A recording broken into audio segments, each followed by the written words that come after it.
On reprend la séance.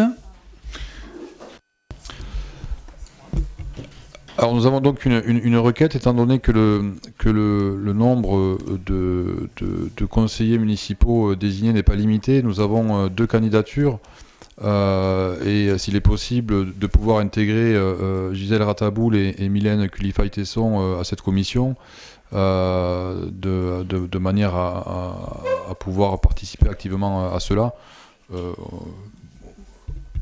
Avec, bien entendu, si vous le souhaitez, un autre élu ou 2 autres de votre côté, il n'y a pas de souci, quoi. Hein.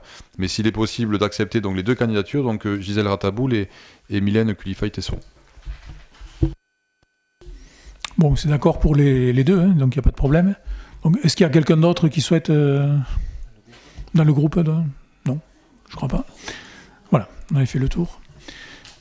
Bon, ben, merci donc, Madame Rataboul et Madame Culifaille-Tesson.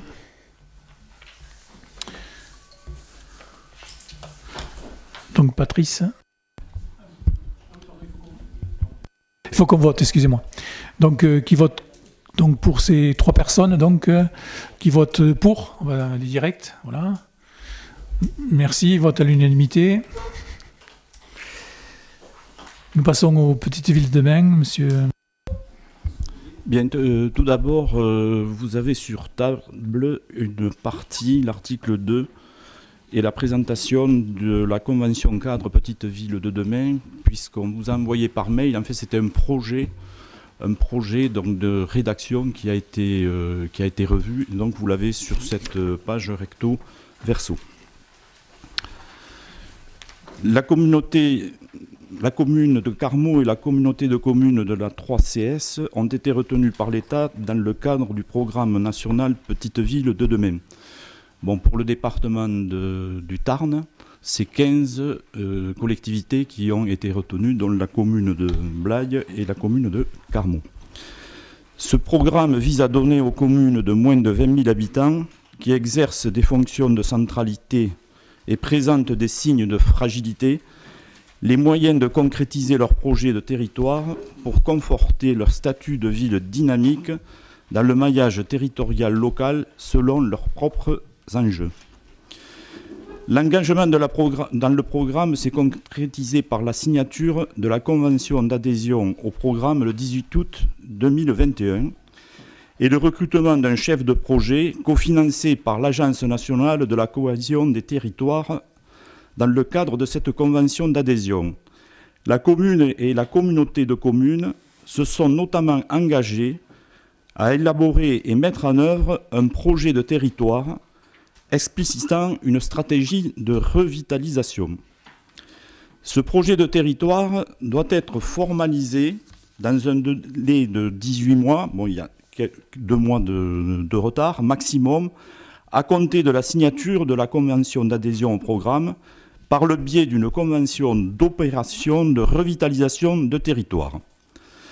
Après 1 an et demi de travail, mobilisant les partenaires du programme et les acteurs et actrices du territoire, le projet de territoire a été élaboré. Celui-ci était articulé autour de 7 axes stratégiques.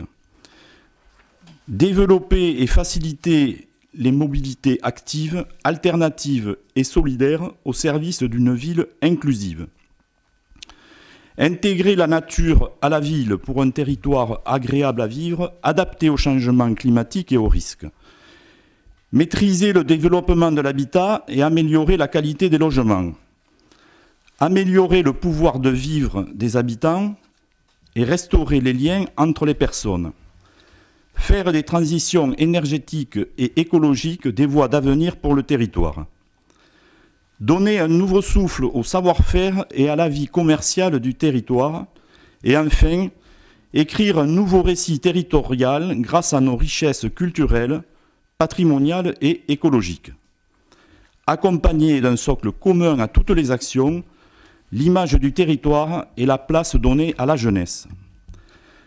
À l'issue de ce travail, je rappelle qu'il y a eu une dizaine d'ateliers qui se sont tenus avec des partenaires, des élus, qui ont regroupé 150 personnes et qui ont donné lieu à l'élaboration d'un plan d'action qui vous a été adressé par mail.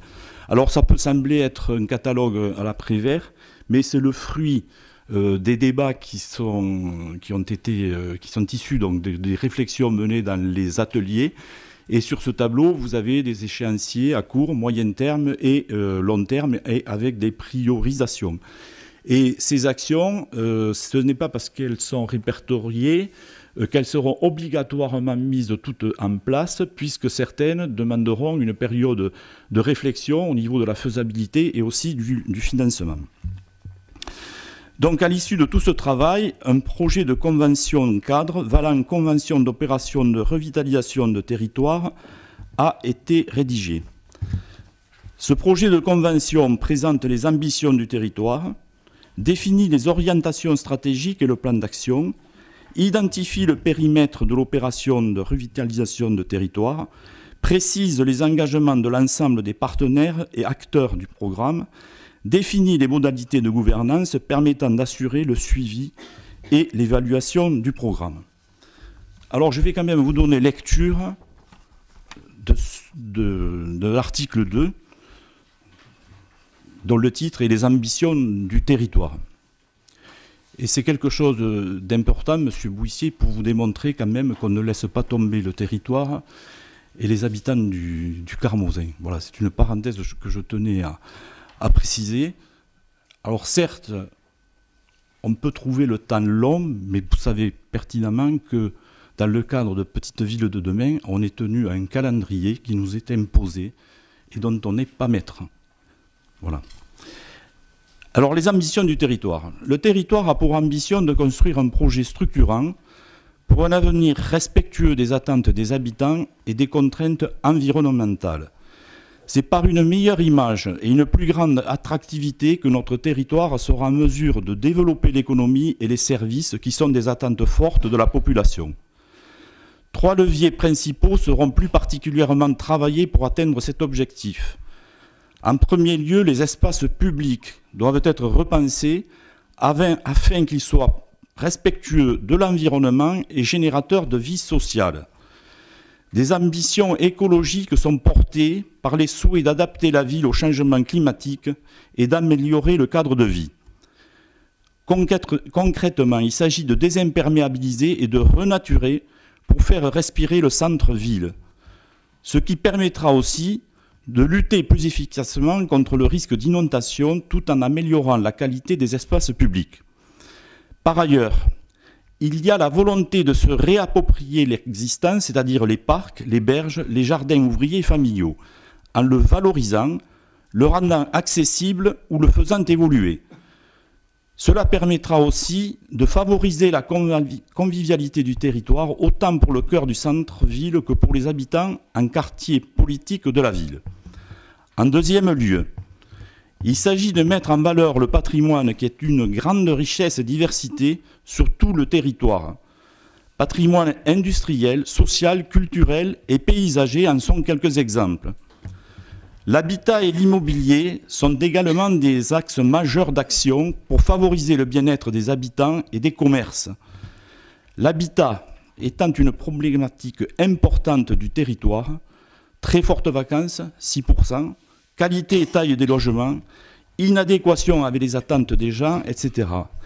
L'ambition est de l'améliorer sous différents angles.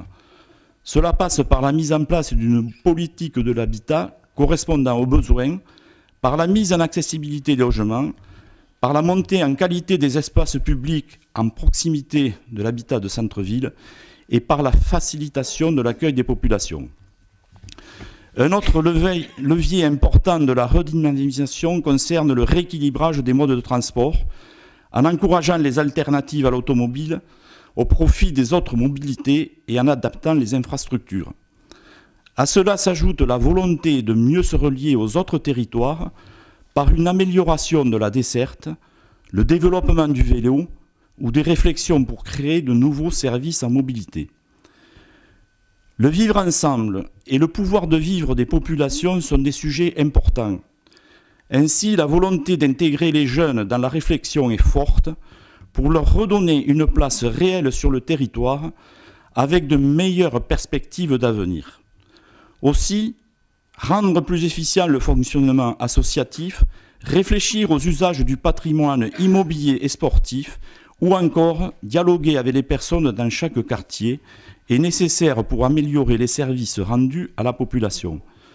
Par ailleurs, le territoire dispose déjà de nombreux lieux intéressants et emblématiques qui ne demandent qu'à être valorisés. Voilà, j'arrête là ma lecture, mais c'était pour vous montrer que l'équipe municipale, j'espère la municipalité dans son entier, ont des ambitions pour notre territoire. On y travaille. Alors certes, ça ne se voit pas tout pour l'instant, mais comme ça a été dit tout à l'heure, les projets ne se mettent pas en place comme ça d'un claquement de doigts. Il faut être à la fois réaliste, pragmatique et répondre aux besoins, et puis faire en sorte aussi de poser toutes les problématiques pour pas faire des errements et des dépenses qu'on sera obligé, qui vont être aller crescendo. J'ai pas terminé, monsieur. Donc il est proposé au conseil municipal d'approuver le projet de convention cadre Petite Ville de demain, valant convention d'opération de revitalisation du territoire pour la commune de Carmaux, et autoriser le maire à la signer ainsi que tout document annexe. Alors la signature de l'ORT se fera le 17 avril, mais au préalable, la convention cadre sera également examinée par la 3CS le 13 avril, puisque vous avez un conseil communautaire. Donc ensuite, même dès à présent, on rentre dans une phase opérationnelle, et cette ORT va nous permettre nous ouvrir les portes pour avoir certaines subventions, et surtout pour certaines aides de l'État, de permettre aux représentants de l'État dans le département, puisqu'on est petite ville de demain, de déroger à certaines règles qui sont, notamment pour le fonds vert, qui permettent effectivement au préfet, en fonction de la collectivité, si elle entre dans le cadre de petite ville de demain, d'être prioritaire sur les aides, les subventions de l'État. Monsieur Soubrier, nous sommes très favorables au programme Petite Ville de demain. Nous sommes très heureux d'avoir été sélectionnés dans ce cadre-là. Au niveau du fond du plan d'action qui est proposé, il n'y a pas de problème. C'est assez consensuel ce qui est présenté et il n'y a pas d'opposition. En revanche, on est un petit peu étonné du délai. Donc la phase de diagnostic se termine seulement maintenant. Vous nous l'avez dit, vous êtes tributaire du calendrier Petite Ville de demain. Néanmoins, il y a d'autres collectivités qui ont été sélectionnées et qui sont bien plus en avance sur le projet. D'ailleurs, comme vous l'avez souligné, le délai maximum a été dépassé par notre ville. Là, on est à mi-mandat maintenant. D'ailleurs, monsieur le maire, on attend votre bilan de mi-mandat à l'occasion. Et concrètement, rien n'a encore été fait au niveau opérationnel. Donc c'est vrai qu'on est étonné du temps qu'il a fallu pour cette phase de diagnostic, qui est à mon sens du temps perdu sur le mandat, et je doute fort, bien que je souhaite que vous y parveniez, mais je doute fort que la fin du mandat suffise à faire ce qui est prévu d'ici la fin du mandat. Alors, il y a plusieurs choses. Alors, d'abord, dans le département du Tarn, de quelle collectivité parlez-vous qui serait plus en avance que nous? Parce qu'il y a un élément à prendre en compte. Vous savez que sur les 15 villes, petites villes de demain, il y a des villes qui sont à 3500 habitants, voire moins, etc. Donc la problématique n'est pas tout à fait la même dans une ville de 10 000 habitants, une ville puisque vous avez Murat-sur-Verbre, vous avez Puylaurens, Cordes, Brassac, Saint-Sulpice-Lavore, Alban, bon voilà. Après, bon, il y a des villes, effectivement, comme Groyer, Gaillac, je ne sais pas si elles ont signé l'ORT à l'heure qu'il est. Dans tous les cas, ce n'est qu'un mois c'est pas du temps perdu. C'est pas du temps perdu parce que la phase diagnostique, elle était importante. Bon, il y avait des études qui avaient été faites, mais il fallait les remettre à jour. Il fallait mettre bien en exergue les faiblesses, mais aussi, parce qu'il faut quand même mettre les forces de ces territoires. Elles existent, il fallait mettre en exergue. Et puis, il fallait se faire, alors pour les projets, là c'est pour les projets, se faire accompagner par un bureau d'études qui tienne la route et qui soit aussi susceptible d'apporter un regard neutre sur la ville. Il est clair que si vous voulez me faire dire que tout ne va pas se faire jusqu'en 2026, ça sera certainement pas terminé, mais on est sur la bonne voie. Alors moi, je voudrais dire une chose, c'est que, M. Bouissier, vous aviez reconnu en commission, je me souviens, et ça m'avait frappé, quand on a présenté le projet, enfin un projet pour Carmaux. C'est formidable. Et si on pouvait être tous à se réjouir qu'il y ait un projet structurant pour Carmaux, ça serait une bonne chose. Moi, vous savez, cette ville, j'y suis né. Hein, il y a un certain temps, je suis attaché à cette ville, j'y suis revenu. Et j'estime que, effectivement, elle s'était endormie, mais il faut la réveiller, sans oublier le passé, bien évidemment, mais aller de l'avant. Alors, j'ai été tout à l'heure très choqué quand même des propos que vous avez tenus, que l'équipe municipale ne respecterait pas les Carmausiens. Mais enfin, quand on porte de telles ambitions pour le territoire, c'est quand même respecter la population, les habitants qui y habitent. Voilà, il faut arrêter. Je veux dire, quand vous aviez dit enfin un projet pour Carmaux, j'avais compris que vous alliez vous inscrire dans une dynamique constructive. Voilà. Monsieur Soubrier, oui, mais il serait temps de finir. Je suis quelqu'un qui parle peu. Alors, accordez-moi quand même un temps de parole. Alors, je reconnais une chose, et je l'ai dit en commission lundi, que effectivement c'est difficile pour des élus de dégager du temps pour participer à des ateliers. Mais ces ateliers, il fallait absolument les tenir pour donner la parole, oui, vous y avez été, mais pour donner la parole aux acteurs économiques, aux habitants, aux associations. Et ce temps de parole, de travail était, à mon sens, indispensable. Voilà. Je peux vous répondre ? Non, mais je veux saluer, M. Soubrier, le travail effectué par la commission suivi de projet, auquel vous êtes attaché avec beaucoup d'énergie. Commission, effectivement, auquel j'ai participé. J'allais presque dire trop, parce que ça en devenait presque fastidieux, mais vous avez décrit là le cheminement. Mais bien entendu, on ne peut que se réjouir qu'il y ait une ambition pour Carmaux, qu'il y ait inscrit dans ce projet tout ce qu'on peut y retrouver de favorable. Place aux actes. Ce que nous avons dit et redit à ce conseil municipal, c'est place aux actes. Les bases de réflexion sont suffisamment partagées, je crois, et Simon Branly-Barbans l'a très bien dit, il n'y a pas d'opposition dans cela, bien au contraire. Nous nous inscrivons et puis nous avons participé à tous ces travaux qui ont duré parfois des demi-journées entières, pour ne pas dire des journées entières, auxquelles nous avons les uns les autres contribué, y compris moi. Place aux actes. Maintenant, il faut que l'essai se transforme. Il faut que l'on ait des résultats visibles et que tout ce temps de réflexion, de partager des idées, de partager des projets, ça fait...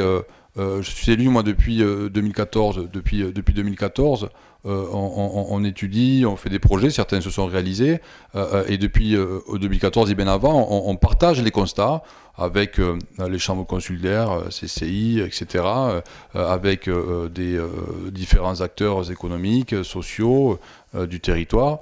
Le constat, aujourd'hui, il est partagé, il est consigné dans ce document dont vous demandez l'approbation, aucun problème, nous sommes pour, bien entendu. Maintenant, place aux actes.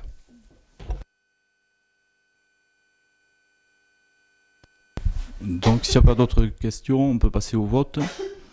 Qui est contre? Qui s'abstient? Qui est pour?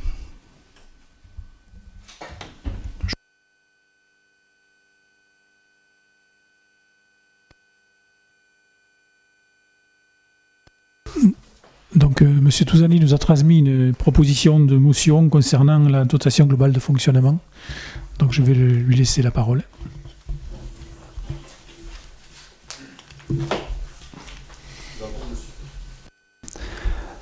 Tout d'abord, Monsieur le maire, je voulais avoir une pensée pour Véronique Imbert, qui n'a pas pu être là aujourd'hui pour des raisons dont je connais, dont je ne vais pas partager, mais bon, elle fait partie des personnes comme d'autres dans ce conseil qui étaient là quand j'étais absent, quand j'étais malade. Donc je tenais à lui souhaiter un bon rétablissement et je ne manquerai pas ces prochains jours à prendre de ses nouvelles. Avant de parler de la motion, lors du dernier conseil, et je remercie aussi les techniques qui m'avaient envoyé un mail pour la motion des retraites, le calendrier fait qu'il y avait une réunion lundi de l'intersyndicale. Mais bon, là... Oui. Oui, ça. Donc ce qu'il faut, c'est qu'on fasse les choses dans la règle, quoi, en fait. Voilà, donc si vous voulez bien, on le verra ça pour le prochain conseil. Donc par contre, vous aviez abordé dans votre courrier, donc dans les délais réglementaires, etc., la motion concernant donc la dotation de l'État, donc qui était en fait limitée. Voilà, donc là, cela, on peut en parler, mais on ne peut pas le voter non plus, puisque en fait, pour qu'on puisse le voter, ce sujet-là, dans le cadre qu'on a de nos règlements intérieurs, donc puisque vous nous avez transmis ça seulement il y a 3 jours, là, et donc ça ne rentre que dans les questions diverses. Donc pour que ça rentre en fait dans un vote, donc ça devait être examiné et fourni 5 jours avant. Voilà. Voilà. Donc par contre, on peut donner notre avis, mais on ne peut pas malheureusement voter dessus. Si vous voulez, je peux vous sortir le règlement, quoi, en fait, là-dessus. C'est voilà. Donc, voilà, moi, je m'appuie seulement sur le règlement. Hein, j'ai pas d'avis là-dessus. D'ailleurs, j'étais étonné de ne pas recevoir votre motion concernant les retraites, quoi. Voilà, dans le temps voulu, puisqu'on avait pu échanger là-dessus. Hein, voilà. Bon, pour les retraites, on ne va pas en parler. Vous savez que c'est l'actualité. Après, je ne vous obligerai pas à vous exprimer ou tenir quelques mots sur les retraites. Hein, mais bon, l'intersyndicale s'est réunie, comme je vous ai dit, lundi. C'est un mouvement qui touche tout le monde, même les personnes ici présentes. Après, on pourra l'aborder sur notre conseil. Je vais à la motion ou oui, même si elle n'est pas votée. La population de Carmaux subit les lourdes conséquences des crises sanitaires, sociales et environnementales qui frappent en particulier les plus fragiles de nos concitoyens. La commune se doit d'être présente en répondant aux besoins croissants des familles et en garantissant des services publics de qualité. Les conseils municipaux sont obligés de voter des budgets en équilibre. Or, à la suite des mesures gouvernementales successives qui ont mis en cause l'autonomie fiscale, dernièrement la suppression de la taxe d'habitation, les contraintes qui pèsent sur les conseils municipaux limitent drastiquement les possibilités de répondre pleinement à ces besoins. La hausse des prix impacte aussi nos budgets d'équipement et le soutien de l'État est de plus en plus restreint. En conséquence, le conseil municipal de Carmaux, qui se réunit mais qui ne le votera pas, le 29 mars 2023, demande que le gouvernement décide d'indexer sur l'inflation la dotation globale de fonctionnement DGF. Oui, bon, j'approuve totalement votre motion, quoi. Voilà, donc je pense la même chose que vous à ce sujet, quoi. En fait, voilà, Voilà, donc bon, c'est dommage, on n'est pas dans le cadre réglementaire, donc on ne peut pas la voter. Voilà.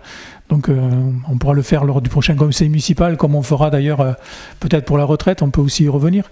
Je rappelle que lors du dernier conseil municipal, j'avais dit que tout l'intérêt qu'il y avait à ce que les gens partent en retraite en bonne santé et le plus tôt possible. Donc voilà, donc vous avez quelque part ma position aussi là-dessus, quoi. En fait, voilà, c'est moi ce qui m'importe, quoi, c'est